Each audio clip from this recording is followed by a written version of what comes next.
جی السلام علیکم. خلافت راشدہ کے سلسلے میں آج ہم تھرڈ کیلف آف اسلام کو ڈسکس کریں گے، جو کہ حضرت عثمان ابن عفان رضی اللہ عنہ کے بارے میں ہے. اس سے پہلے ہم حضرت ابو بکر رضی اللہ عنہ کو اور حضرت عمر رضی اللہ عنہ کے دور کو ڈیٹیل سے ڈسکس کر چکے ہیں، جس کے لنکس آپ کو ڈسکرپشن میں مل جائیں گے. حضرت عثمان رضی اللہ عنہ اسلام لانے والے چوتھے فرد تھے، تو آپ شروع میں ہی اسلام لے آئے تھے. آپ کو ذو النورین کے لقب سے یاد کیا جاتا ہے، جس کی وجہ یہ ہے کہ حضور اکرم صلی اللہ علیہ وآلہ وسلم نے اپنی دو بیٹیوں کی شادی جو ہے وہ حضرت عثمان رضی اللہ عنہ سے کی. پہلے حضرت رقیہ کی شادی اور اس کے بعد ان کی وفات کے بعد حضرت ام کلثوم کی شادی جو ہے نا وہ حضرت عثمان سے ہوئی. اور آپ کو 2 دفعہ ہجرت کا شرف حاصل ہے.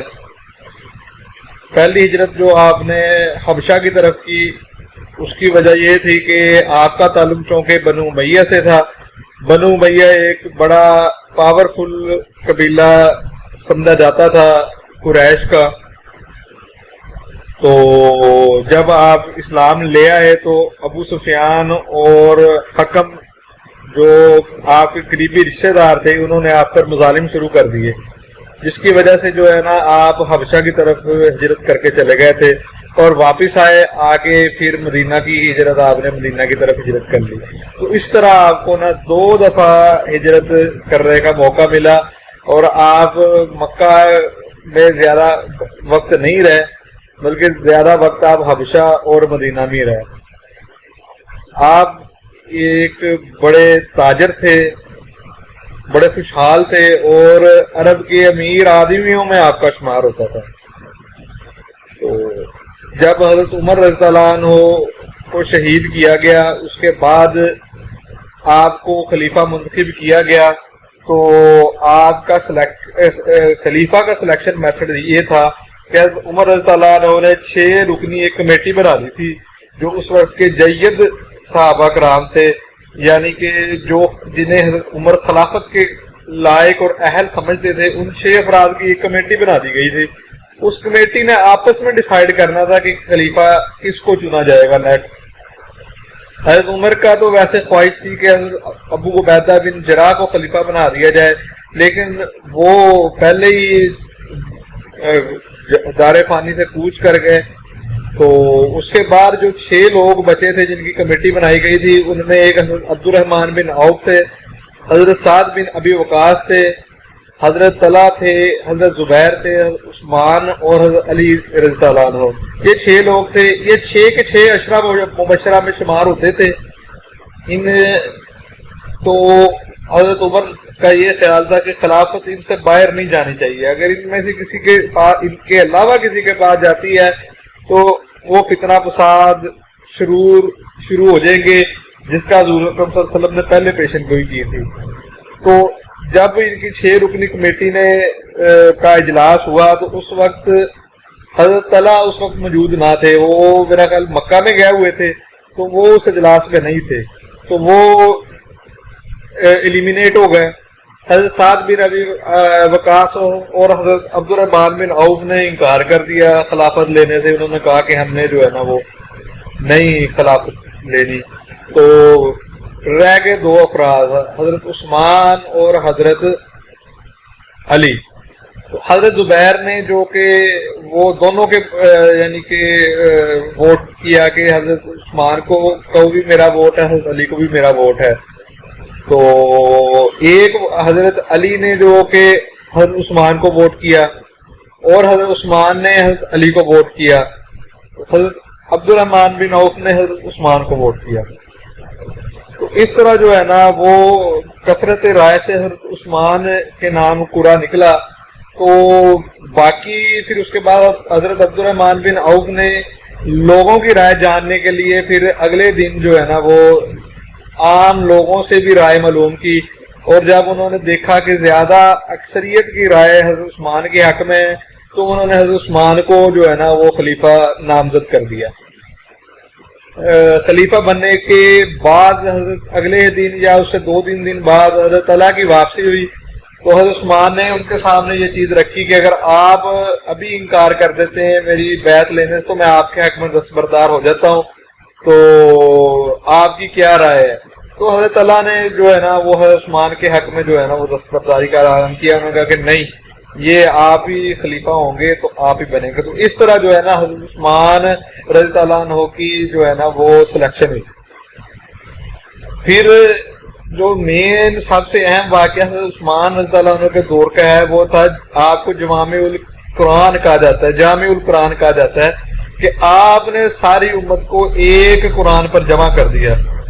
ہوا یہ تھا کہ ایکسپینشن کا دور تھا, نئے نئے علاقے مسلم سلطنت کے زیر اثر آ رہے تھے, اور اس میں جو حضرت ابو بکر رضی اللہ عنہ کے دور میں قرآن پاک جمع کیا گیا تھا, 30 پارے بنائے گئے تھے, ان کو ڈسٹریبیوٹ کر دیا گیا تھا. اب چونکہ نئے لوگ آ رہے تھے تو ان کی قرات اس وقت تقریباً 7 کے 8 قرات اور بعض آتا ہے کہ 16 قراتیں جو تھیں وہ اس وقت رائج تھی عرب میں.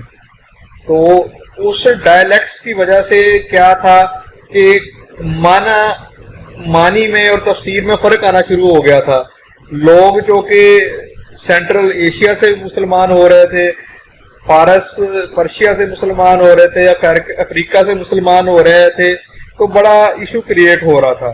تو پھر سب نے سوچا کہ جو ہے نا اس کا واحد حل یہ ہے کہ سب جو ہے کمیٹی نے فیصلہ یہ دیا کہ ساری باقی ڈائلیکٹس کو جو ہے نا وہ منسوخ کر دیا جائے اور ایک ہی ڈائلیکٹ جو ہے نا وہ پوری امت میں رائج کر دیا جائے. تو یہ کام حضرت عثمان کے دور خلافت میں ہوا. آپ نے ساری دوسری جو ہے قرآن کی کاپیاں جو جہاں تھیں باقی ڈائلیکٹس کی منگوا لی, اور وہ ساری کمیٹی کے مشورے سے جلا دی گئیں, اور صرف ایک ڈائلیکٹ کو باقی رکھا گیا, اور اس کو پوری جو ہے نا اپنی حکومت میں پوری جو ہے اپنے اضلاع میں صوبوں میں ڈسٹریبیوٹ کر دیا گیا تاکہ تمام امت ایک ہی ڈائلیکٹ کا اکٹھی ہو جائے. اور اسی طرح جو ہے نا وہ قرآن پاک بہت سارے مسائل سے, بہت سارے ایشو سے جو ہے نا وہ جو فتنے فساد بعد میں ہونے تھے اس سے اسلام کو امت کو بچا لیا گیا. تو حضرت عثمان کو تقریباً 10 سال حکومت کرنے کا موقع ملا. تو پہلے 5 سال تو بڑے خوشگوار گزرے, بڑے اچھے گزرے, جس میں جو ہے نا فتوحات بھی ہوئی, بغاوتیں بھی ہوئی تو کچل دی گئیں, اور بڑا ڈسپلنڈ اور ایڈمنسٹریٹیولی سٹرونگ دور رہا. لیکن جو اگلے 5 سال کا دور تھا وہ بہت مسائل والا دور رہا ہے.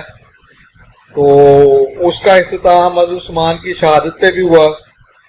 تو پرابلمز کیا آئیں, ایشو کیا آئے حضرت عثمان کو جو ہے نا مسلم کمیونٹی میں, جس کی وجہ سے جو ہے نا اتنے دنگے فساد آخری دور میں ہوئے. اس میں ایک ریزن تو یہ تھی کہ حضرت عثمان رضی اللہ عنہ جب خلیفہ بنے تو حضرت عمر کے لگائے ہوئے گورنرز جو تھے ان میں سے کچھ کو تبدیل کر دیا گیا, جن میں سب سے مشہور جو ہے وہ مصر میں جو ہے وہ گورنر کو تبدیل کر دیا گیا. حضرت عمر بن عاص کی جگہ پہ جو ہے نا وہ عبداللہ بن عبدالسرا کو لگا دیا گیا. اور اس کے بعد بغاوتیں ہوئیں, جزیرہ میں بغاوت ہوئی, آرمینیا میں بغاوت ہوئی, فارس میں بغاوت ہوئی, عراق میں اور مصر میں بغاوت ہوئی. تو اس کے علاوہ کئی جو ہے نا وہ اور جگہ کے گورنر چینج کیے کہ حضرت امیر معاویہ کو اور علاقہ دے دیا گیا, ٹھیک ہے. اس کے علاوہ جو ہے کوفہ میں جو گورنر بدلے گئے, حضرت ابو موسیٰ اشعری کا جو ہے وہ ٹرانسفر کیا گیا. تو اس بات سے جو ہے نا وہ مسلمانوں میں بڑا جو ہے نا بے چینی سی پیدا ہونی شروع ہوگی. دوسرا یہ ہے کہ حضرت عثمان طبیعتاً بڑے نرم مزاج واقع ہوئے تھے, آپ بڑے سخی بھی تھے اور کھلے دل والے بھی تھے. حضرت عمر رضی اللہ عنہ میں جو سختی تھی وہ حضرت عثمان میں سختی نہیں تھی, وہ بہت نرمی تھی. اس وجہ سے بھی معاملات کافی خراب ہوئے. جس میں ہم دیکھتے ہیں کہ ولید بن عقبہ جو ہے وہ گورنر تھے حضرت عثمان کے، جو حضرت عثمان کے قریبی رشتہ دار بھی تھے، بنو امیہ میں سے تھے. وہ واقعات ایسے ہوئے، اس میں حضرت عثمان نے کچھ ان کی جو ہے نا وہ سپورٹ کی، تو لوگوں میں جو ہے نا وہ بے چینی پائی گئی ان کو. پھر ان کے شراب پینے کا ایک واقعہ آتا ہے جس میں حضرت عثمان ان کو کوڑے لگوائے ولید بن عقبہ کو. تو پھر دوسرا جو ایک عبداللہ بن سعد ابو سرا کا جو واقعہ ہے، اس کی وجہ سے جو ہے نا آخری وقت میں حضرت عثمان کو بڑی مشکلات کا سامنا کرنا پڑا. یہ عبداللہ بن سعد جو تھا یہ پہلے مسلمان ہوتا تھا حضور اکرم صلی اللہ علیہ وسلم کے دور میں، لیکن یہ مرتد ہو گیا. حضور اکرم صلی اللہ علیہ وسلم نے اعلان کیا کہ جو شخص بھی اس کو قتل کرے گا، فتح مکہ کے موقع پر اس کو قتل کرنے کا حکم دیا گیا. لیکن چونکہ یہ حضرت عثمان کا فوسٹر بھائی تھا، دور شریک بھائی تھا، تو حضرت عثمان اس کے پاس گئے فتح مکہ کے موقع پر اور اس کو جو ہے نا سمجھایا، اس کو کہا کہ اسلام قبول کر لو، بچ جاؤ گے. لیکن اس کو قتل کرنے کا حکم تھا. حضرت عثمان حضور اکرم صلی اللہ علیہ وسلم کے پاس لے کے آئے اور جو ہے نا معافی تلافی کروائی گئی. تو لیکن حضور اکرم صلی اللہ علیہ وسلم کا حکم یہی تھا کہ اس کو قتل کیا جائے، لیکن جب حضرت عثمان لے آئے تو کسی نے ہمت نہ کی اس طرح کی، اور یہ بچ گیا. جب یہ بچ گیا تو پھر اسے حضرت عثمان کا دور آیا، تو اس کو جو ہے نا حضرت عثمان نے عمر بن عاص کی جگہ مصر کا گورنر لگا دیا. عبداللہ بن سعد ایک بڑا دانا شخص تھا ویسے تو، اور نیول بڑی ایکسپرٹیز تھی اس کی، بیری بیڑے اس نے بنائے، ایڈمنسٹریٹیولی بڑا سٹرونگ بندہ تھا. لیکن مسئلہ یہ تھا کہ عوام میں ناپسندیدہ حیثیت سے دیکھا جاتا تھا. تو آخری وقت میں عبداللہ بن سعد السراث نے اس طرح کے کچھ کام کیے کہ لوگوں نے جو ہے نا ان کے مقابلے میں محمد بن ابی بکر کو جو ہے نا وہ کہا کہ گورنر بنا دیا جائے، یا محمد بن ابی حذیفہ کو بنا دیا جائے.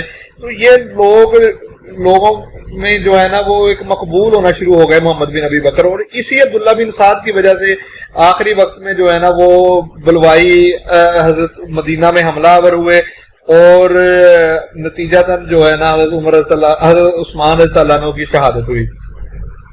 پھر اگلی بات، مروان کے ساتھ بڑے قریبی تعلقات تھے. مروان اور اس کے والد حکم کو حضور اکرم صلی اللہ علیہ وسلم نے مدینہ سے نکل جانے کا حکم دیا تھا کہ نکل جاؤ، مدینہ سے جلا وطن کر دیا گیا تھا. لیکن حضرت عثمان اپنے دور میں انہیں واپس مدینہ میں لے آئے مروان کو، اور مروان کو اپنا آتا ہے کہ داماد بھی بنا دیا گیا. تو اس طرح کے واقعات کی وجہ سے جو ہے نا بے چینی بڑھتی گئی. اس میں طبیعتاً یہ حضرت عثمان رضی اللہ عنہ اس طرف مائل ہوئے تھے، لیکن کوشش ان کی یہی تھی کہ بہتری کی طرف معاملات آئیں، لیکن نہیں ہو سکے. پھر عبداللہ بن سبا والا فیکٹر بڑا تھا، اس نے پروپیگنڈا کرنا شروع کر دیا، یہی چیزوں کو اچھالنا شروع کر دیا. حضرت عثمان کے بارے میں پروپیگنڈا یہ شروع ہو گیا کہ جی یہ اپنے رشتہ داروں کو عہدے دیتے ہیں، جبکہ بنو ہاشم والوں کو جو ہے نا یہ پیچھے چھوڑ رہے ہیں. کیونکہ یہ بنو ہاشم اور بنو امیہ کا بہت پرانا جھگڑا چلا آ رہا تھا. تو عبداللہ بن سبا نے اس چیز کو کیچ کیا، اور اس کے مسچیویس پروپیگنڈا کی وجہ سے جو ہے نا حالات مزید خراب ہوا ہے. اس نے مصر میں یہ پروپیگنڈا کیا، کوفہ میں کیا، عراق میں کیا، شام میں حضرت امیر معاویہ کی وجہ سے نہیں کر سکا، کیونکہ امیر معاویہ رضی اللہ عنہ ایک بڑے سٹرونگ جو تھے، وہ ایڈمنسٹریشن میں بہت سٹرونگ تھے، اس وجہ سے وہاں اس کی چال نہیں چل سکی. مصر میں چونکہ جو ہے وہ کلیش چل رہا تھا، اس وجہ سے وہاں یہ کامیاب ہو گیا. اور اس کے بعد ہم نے جس طرح بتایا ہے کہ پہلے ہی کہ بڑے نرم واقعہ ہوئے تھے، اس وجہ سے معاملات زیادہ خراب ہوئے. پھر سیول وار جو ہے وہ سٹارٹ ہو گیا آخری کچھ سالوں میں، پہلے مصر میں ہوئی، پھر کوفہ سے ہوتی ہوئی جو ہے نا یہ مدینہ کی طرف آ گئی. اور اسی سیول وار میں بہت سارے صحابہ کرام بھی نشانہ بنے، پارٹیز بن گئی، پولیٹیکل جو ہے نا وہ رفٹس پیدا ہونا شروع ہوگی صحابہ کرام کی آپس میں. تو اس وجہ سے آگے جو ہے دیکھا جائے، جب اسلام سے پہلے نا بنو جو کہ قریش کے دو قبائل تھے، بنو امیہ اور بنو ہاشم، یہ کافی تگڑے اور سٹرونگ قبائل سمجھے جاتے تھے. جبکہ پہلا خلیفہ جو تھے وہ ابو بکر تھے، یہ اور حضرت عمر رضی اللہ عنہ یہ کچھ چھوٹے قبائل سے تھے، بنو تیم اور بنو عدی سے ان کا تعلق تھا. تو اس وجہ سے جو ہے نا معاملات اتنے نہیں خراب ہوئے، کیونکہ انہوں نے بیلنس رکھا تھا کام بنو ہاشم میں اور بنو امیہ میں. تو تیسرے خلیفہ جو تھے یہ حضرت عثمان رضی اللہ عنہ، یہ بنو امیہ سے تھے. اس وجہ سے بنو امیہ کو جو ہے نا وہ ایک ایج سا حاصل ہو گیا تھا بنو ہاشم پر. تو نو ڈاؤٹ بیلنس رکھا حضرت عثمان نے بھی، لیکن چونکہ بنو امیہ بڑے اس لحاظ سے بڑے ذہین تھے، بڑے شاطر تھے، تو جو ہے نا وہ معاملات میں بہت زیادہ جو ہے ان کا رول ہونا شروع ہو گیا، جس کی وجہ سے یہ ٹرائبل رائولریز جو اسلام سے پہلے تھیں آپس میں وہ دوبارہ سر اٹھانے لگی. تو اس کی فیکٹرز کیا تھے کہ یہ سارے کام کیوں ہوئے، اس کے فیکٹرز کیا تھے؟ پہلا فیکٹر یہ تھا کہ حضرت ابو بکر اور حضرت عمر کے دور میں بڑے جو ہے نا جید صحابہ کرام تھے، وہ آہستہ آہستہ جو ہے نا وہ دنیا سے جانے لگے. اللہ تعالیٰ نے انہیں اپنے پاس بلانا شروع کر دیا، اور دن با دن جو ہے نا وہ صحابہ کرام میں کمی، مطلب کہ ان کی تعداد میں کمی آتی گئی، اور جو آخری وقت کے مسلمان تھے وہ زیادہ رہ گئے. جو نو مسلم تھے ان کی تربیت اس طرح سے نہیں ہو سکی تھی جس طرح سے تربیت باقی پرانے صحابہ کرام کی ہوئی تھی. تو یہ وقت گزرتا گیا. سیزنڈ جو صحابہ کے جانے کی وجہ سے جو ہے نا وہ اس طرح کے اخلاق نہیں رہ گئے لوگوں میں، اس طرح کی تربیت نہیں رہ گئی لوگوں میں. تو اس وجہ سے بھی بڑا نقصان ہوا. پھر اگلی بات جو کہ حضرت عمر رضی اللہ عنہ کی اسٹریٹجی تھی وہ یہ تھی کہ جتنے بھی معتبر صحابہ کرام ہیں، جید صحابہ کرام ہیں، وہ زیادہ سارے مدینہ میں ہی رہیں گے، انہیں مدینہ چھوڑنے کا حکم نہیں تھا. جبکہ حضرت عثمان نے یہ شرط اٹھا لی. انہوں نے تمام بڑے صحابہ کرام کو جن کی فین فالوئنگ تھی، جنہیں لوگ ایڈمائر کرتے تھے، انہیں کہا کہ آپ جہاں جانا چاہتے ہیں وہ جائیں. تو اس طرح کیا ہوا کہ جو بڑے سیزنڈ صحابہ کرام تھے وہ مدینہ سے چلے گئے، وہ باقی علاقوں میں چلے گئے، وہاں لوگوں نے انہیں ایڈمائر کرنا شروع کیا، فالو کرنا شروع کیا. مدینہ میں اس طرح کی برکتیں نہیں رہیں. مدینہ میں جو سارے لوگ تھے، نوجوان نسل تھی، ایک ینگ بلڈ سامنے آ رہا تھا جو کہ نہ ہی اس طرح حضور اکرم صلی اللہ علیہ وسلم سے تربیت یافتہ تھا، نہ ہی اس طرح صحابہ کرام سے تربیت یافتہ تھا جس کی ضرورت تھی. اس سے بڑا معاملات خراب ہوئے. موقع پرست لوگوں نے انہیں ایکسپلائٹ کرنا شروع کر دیا صحابہ کرام کو، کیونکہ وہ ساری عمر مدینہ میں رہے تھے، انہیں نو ہاؤ نہیں تھی کہ پولیٹیکل جو ہے یہ لوگوں میں کیا ہوتا ہے. تو اس وجہ سے بہت سارے لوگوں کو، صحابہ کرام کو اس طرح جو ہے نا انہوں نے کوشش کی کہ جو ہے ہمیں اپنی فین فالوئنگ، صحابہ کرام کی فین فالوئنگ تھی، ان کے مقاصد بھی نیک تھے، لیکن اس کا غلط استعمال ان کے فالوورز نے کرنا شروع کیا، اور آخر میں جو ہے نا وہ بڑے مسائل کریٹ ہوئے. پھر اگلا جو ریزن تھا کہ جو بھی آپ نے ٹیریٹریز کنکرڈ کی تھیں وہاں مسلمانوں کے خلاف، ظاہری بات ہے جو ایک مفتو قوم ہوتی ہے فاتح کے خلاف تو اس کے اندر جذبات ہوتے ہیں نا، تو اس کو ایکسپلائٹ کیا گیا. عبداللہ بن سبا نے کیا، اور بہت سارے عناصر رومیوں نے کیا، اور اس کے علاوہ جو ہے فارسی جو تھے فارس سے جب وہ کیا گیا تو انہوں نے دل سے اس کو قبول نہیں کیا تھا اس وقت، تو اس میں بڑا ایکسپلائٹ کیا گیا. خلیفہ جو تھے وہ نرم دل تھے، اس وجہ سے بہت سی بغاوتیں اٹھی اور معاملات مزید خراب ہوتے گئے. پھر جس طرح میں نے پہلے ڈسکس کیا کہ بنو ہاشم اور بنو امیہ کی جو پرانی رائولری چلتی آ رہی تھی وہ اس دوبارہ جاگ اٹھی، جس کی وجہ سے لوگ فیکشن میں تقسیم ہو گئے، گروپنگ ہو گئی. عبداللہ بن سبا نے یہی تو چیز کا پروپیگنڈا کیا کہ بنو ہاشم کو جو ہے نا وہ دی جائے، خلافت دی جائے، اس طرح کا کام کیا جائے، جبکہ یہ ایک بڑا جو ہے نا وہ اسلام کو اس سے بہت بڑا نقصان پہنچا. ایک اور ریزن یہ تھی کہ حضرت ابو ذر رضی اللہ عنہ کا شمار جو تھا وہ بڑے جید اور پارسا صحابہ کرام میں ہوتا تھا. ان کا ایک نظریہ تھا کہ حضور اکرم صلی اللہ علیہ وسلم نے فرمایا ہے کہ جو ہے نا صحابہ کرام کو عاجزی اور درویشی سے کام لینا چاہیے. نئے نئے علاقے فتح ہوئے تھے جس کی وجہ سے مال و دولت کی فراوانی آنے شروع ہو گئی تھی، صحابہ کرام کو اللہ تعالیٰ نے مال و دولت ادا کرنے شروع کر دی تھی، تو اس چیز کا حضرت ابو ذر رضی اللہ عنہ کو بڑا جو ہے نا دکھ ہوتا تھا کہ کم از کم صحابہ کرام کو تو جو ہے نا یہ فقر کی زندگی گزارنی چاہیے، انہیں جو ہے نا یہ درویشی کی زندگی گزارنی چاہیے. تو یہ اس وقت نا دمشق میں شام میں ہوتے تھے، حضرت عثمان کے دور میں نا چلے گئے تھے، جب انہوں نے بین لفٹ کیا ہے تو ادھر چلے گئے تھے. تو ادھر حضرت امیر معاویہ کی حکومت تھی، تو یہ وہاں جو ہے نا وعظ و نصیحت کرنا شروع ہو گیا ابو ذر رضی اللہ عنہ کہ بڑے بڑے محلات میں صحابہ کرام کو نہیں رہنا چاہیے، انہیں جو ہے نا فقر کی زندگی گزارنی چاہیے. تو ان کی جو سوشلسٹ موومنٹ تھی، جو ان کے اسپرچول سوشلزم تھا، جس کی وجہ سے جو ہے نا لوگ ان کی طرف مائل ہونا شروع ہو گئے تھے، تو حضرت امیر معاویہ نے حضرت عثمان کو شکایت کی کہ ان کی وجہ سے جو ہے نا ادھر شام میں انتشار پھیل رہا ہے، تو میرا مہربانی نے واپس بلا لیں. تو ان کو واپس بلا لیا گیا، حضرت ابو ذر کو حضرت عثمان نے واپس بلا لیا حضرت امیر معاویہ کے کہنے پہ. تو حضرت ابو ذر آگئے مدینہ میں، تو مدینہ میں بھی لوگوں کی خوشحالی دیکھ کے بڑے رنجیدہ ہوئے کہ نہیں، ہماری جو ہے نا یہ مسلمانوں کی زندگی ہے ہی فقر سے. نبی نے اپنے پیٹ پہ پتھر باندھے، جب وہ وقت یاد کرواتے تھے جب مسلمانوں میں اس وقت غربت ہوتی تھی، افلاس ہوتا تھا، اور 2 وقت کھانے کے لیے چیزیں نہیں ہوتی تھی، لیکن برکات یاد کرواتے تھے کہ اس وقت کی برکات کیا تھی. تو آخر تنگ آ کے جو ہے نا وہ حضرت عثمان نے انہیں نا مدینہ سے جلا وطن کر دیا اور کہا کہ آپ مدینہ سے باہر ایک جنگل میں چلے جائیں، اور باقی زندگی حضرت ابو ذر نے وہیں گزاری. تو اس کا بڑا امپیکٹ آیا، اس چیز کا جو ہے نا بڑا امپیکٹ آیا مسلمانوں پر کہ یار اتنے جو ہے وہ جید صحابہ کو، اپنے اتنے جو ہے وہ قریبی ساتھی کو حضرت عثمان نے اس طرح کیا ہے جو کہ نہیں کرنا چاہیے تھا. تو اب ہم تو اس چیز پہ آج کل کے مسلمان نہیں کوئی کمنٹ کرتے، اس وقت جو ہے وہ ان کے جو تھے وہ ایکشنز تھے، لیکن اس کی جو ہے نا وہ کیا تو حضرت عثمان نے اس لیے تھا کہ لوگوں میں مزید انتشار نہ پہلے یونٹی رہے، لیکن وہ جو ہے نا اس کو عبداللہ بن سبا اور باقی جو پروپیگنڈا تھے انہوں نے اس کو بڑا نیگیٹو لیا، اور وہ پوری جو ہے نا مملکت میں یہ باتیں پھیلانی شروع کر دیں.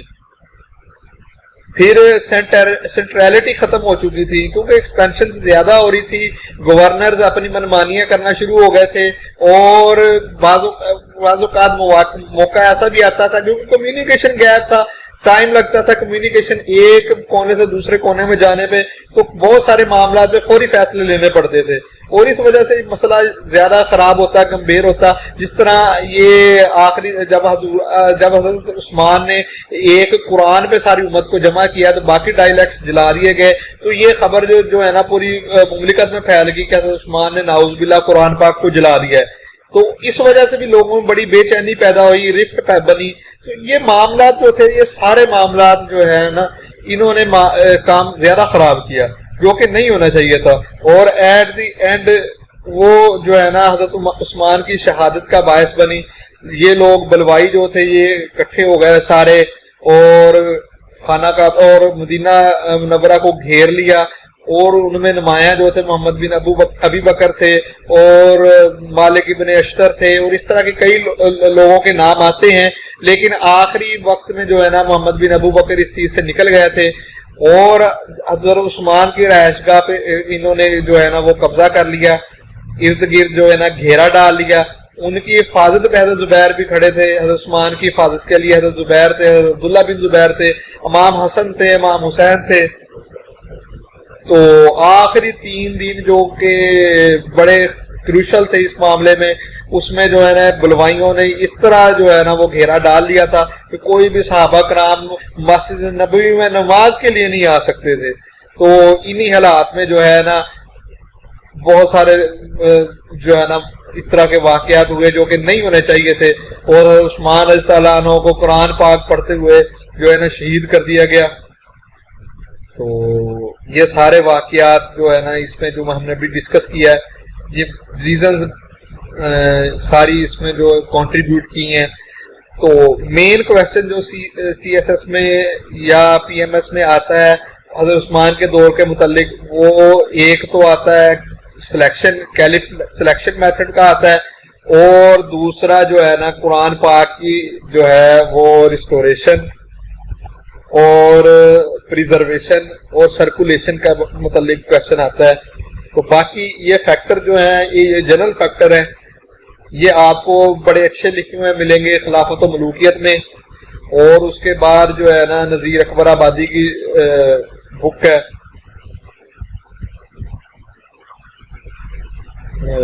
اکبر شاہ نجیب آبادی کی جو بک ہے ہسٹری آف اسلام کا چیپٹر 3 ہے، اس میں یہ بڑا اچھا لکھا ہوا ملے گا. تو نیکسٹ جو ہے نا وہ ہم انشاءاللہ 4th کیلف کو ڈسکس کریں گے اور اس کے بعد جو ہے ہم اپنے اگلے لیکچر کی طرف بڑھیں گے. آج کے لیے اتنا ہی، شکریہ.